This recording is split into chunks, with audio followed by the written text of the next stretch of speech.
Сельское поселение Плиево основано в 1781 году и находится на левом берегу реки Сунжа к северо-востоку от Назрани. Здесь проходит Северо-Кавказская железная дорога, а вдоль села – федеральная трасса. В далеком 1944 году, когда ингуши пережили тяжелейшие годы депортации, Плиево вошло в состав Северо-Осетинской ССР и стало называться Ахсаром. В конце 50-х годов селу было возвращено прежнее название. Место, где сегодня располагается селение Плиево, оно везде, во всех картах идет как Назрань. Да? И только как Плиево, как хутор Плиево, он идет уже на карте 1848 года. Плиево – свидетель многих исторических событий. Одно из самых ярких свидетельств этому – изящный белокаменный мавзолей Бор-Акаш. Мавзолей, который датируется 1405 годом, археологи обнаружили подземную шахту, ведущую к погребальным камерам с восточной стороны сооружения. В верхней точке купола обнаружена цветная пиала диаметром 15 см, на которой были изображены птицы и хвост дракона. Это указывает на то, что пиала была изготовлена в Китае. Известный ингушский путешественник Константин Мержоев в августе этого года также посетил этот памятник и проявил к нему высокий интерес.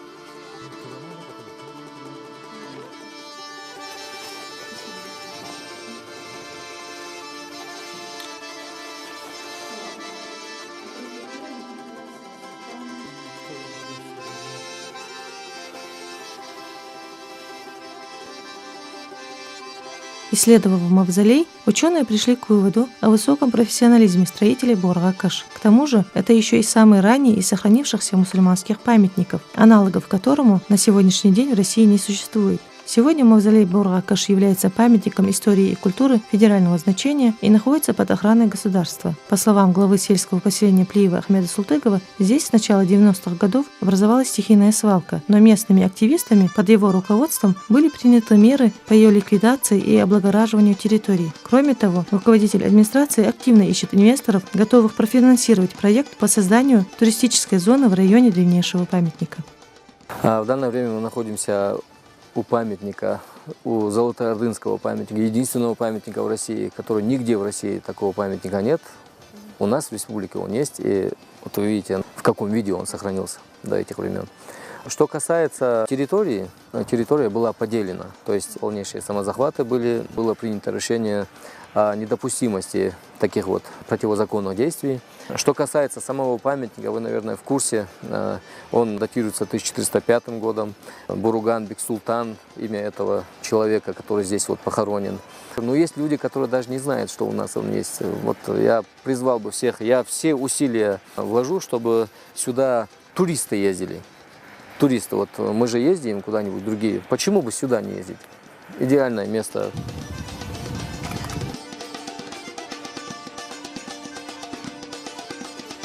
Здесь родились и выросли первый герой России Сулумбек Асканов, один из основоположников ингушской филологии Ибрагим Аздоев, писатели Ахмед Двиджижев, Магомед Саид и Амир Плиевы, Бадрудин Горчханов и многие другие общественные и творческие деятели, совершившие огромный прорыв в сохранении культурного и духовного наследия народа.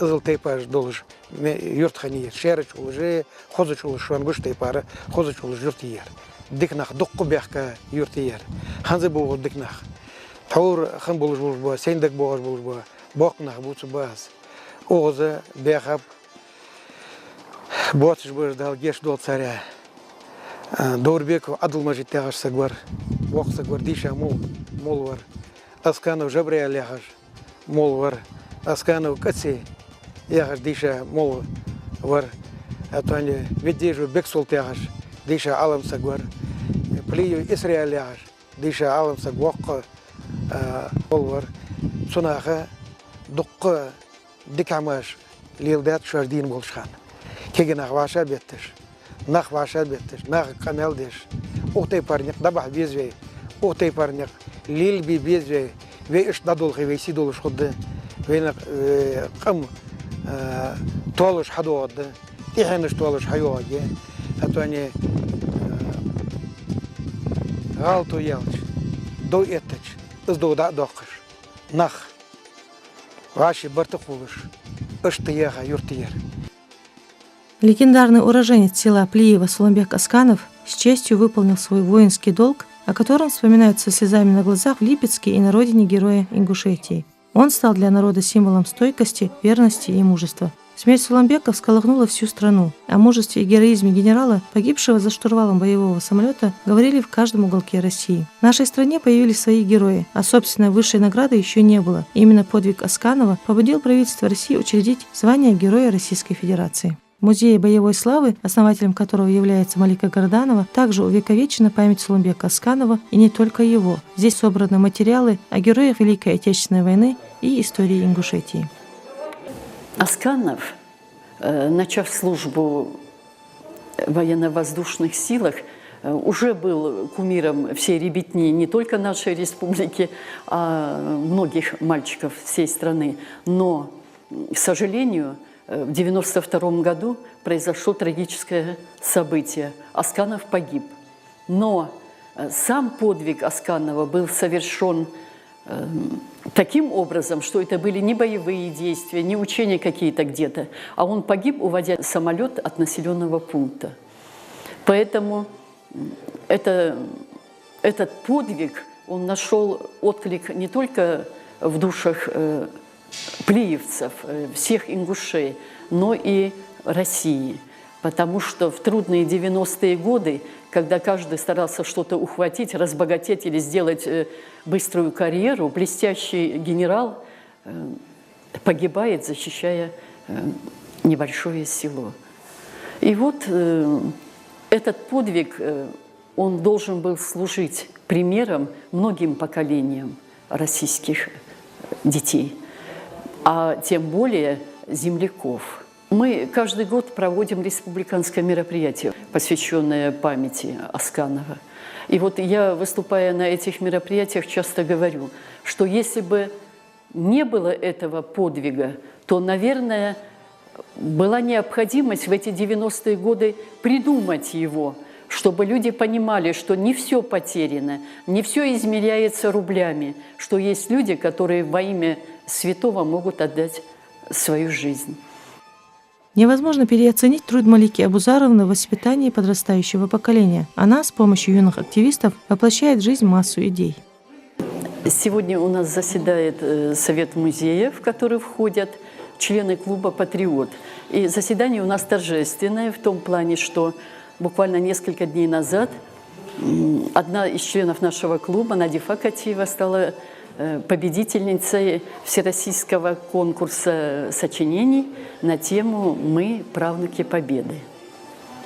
И мы и в перспективе планируем участвовать во всех мероприятиях патриотической направленности, в конкурсах, которые освещают тему гражданственности, любви к Родине. Меня всегда волновала эта тема. Защитник Родины, патриот, участник войны, вот эта тема. И я всю свою жизнь собирала какие-то материалы о участниках войны, особенно о участниках войны из нашего села. Как и в любом селе, жизнь Плиева немыслима без домашнего хозяйства, будь то земледелие или разведение птиц и животных. Особенно это важно для представителей старшего поколения. Они привыкли к натуральным продуктам и всячески пытаются приобщить молодежь к сельскому труду. Базар долгой, так, а базар дархаица صغير مو شامبل جاتهم تجادر في حد هماش صغير مو شامبل جات بيش الحياة في سويجي صغير مو يات أرعر حتى يعر كارتول يلي خوخ سامر سيق زيلين يلي مالله هم يلي برودكت في كي يخشر بلغ حالة أرغي في قصيحيجي وفي صغر بيش مش في دالت دوي تحت عقل دسشلاح في غلق يوشنس ملشنس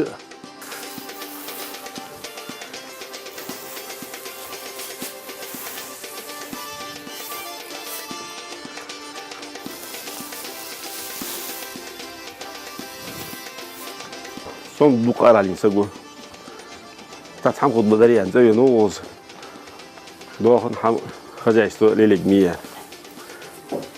ходук даляндали Администрация занимается не только сохранением исторических памятников и облагораживанием территории. По словам главы сельского поселения Ахмеда Султыкова, наконец-то решена проблема с водоснабжением и начато строительство социально важных объектов.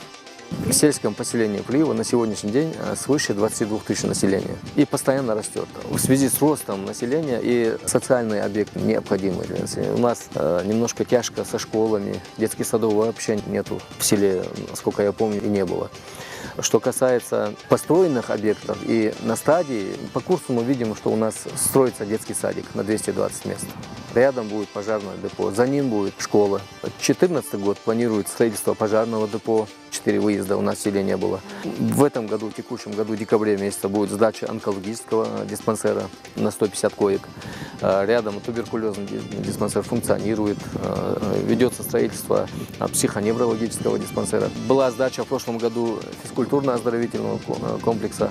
То есть не отстаем мы от других населенных пунктов.